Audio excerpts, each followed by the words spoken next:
Sa covered court, magpapalipas po ng gabi ang karamihan sa 200 pamilyang nasunugan sa Barangay Bahay Toro sa Quezon City.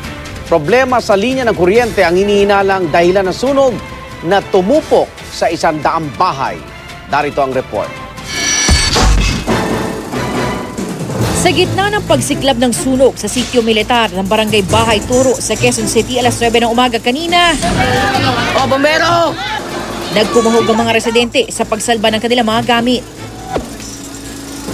Pero may ilang walang nagawa, kundi panoorin na lang ang paglamo ng apoy sa kanilang mga tahanan na karamihay gawa sa light materials. Mabilis na kumalat ang apoy na umabot pa sa Task Force Bravo. Biglaan kasi yung apoy. Pagsigaw ng mga tao na sunog-sunog, maya-maya, ang lakas na ng apoy, hindi na talaga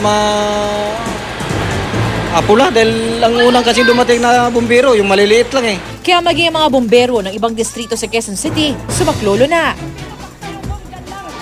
Pero naging problema ang makikipot na daan patungo sa lugar ng sunog. Kinailangan pang humingi ng permiso sa mga private subdivision na nakapaligid sa lugar.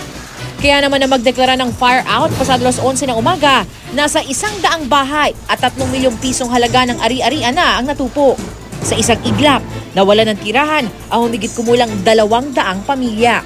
Marami sa kanila mga nasa kalsada o kaya nasa covered court ng barangay. Ano lang, mga gamit lang. Tunog lahat. Di bali gamit, magbili mong tao. Sa gitna ng pagkukumahog, isang Kenneth Lovino ay nagkaroon ng sugat sa binti at isang Jeremy Baltan Nene na nagasugot sa daliri pero ligtas na sa ngayon. Base sa investigasyon ng Bureau of Fire Protection, electrical problem daw ang sanhi ng apoy. Sa mga kasamahan natin na nakatira sa mga ganitong settlers, siguro mas maganda mag-ingat po tayo. Hindi natin alam na yung mga insidente, lalong-lalo na ngayong mainit ang panahon, madali lang kumalat yung apoy. Para sa saksi, Sarima Rafran, nag-uulat.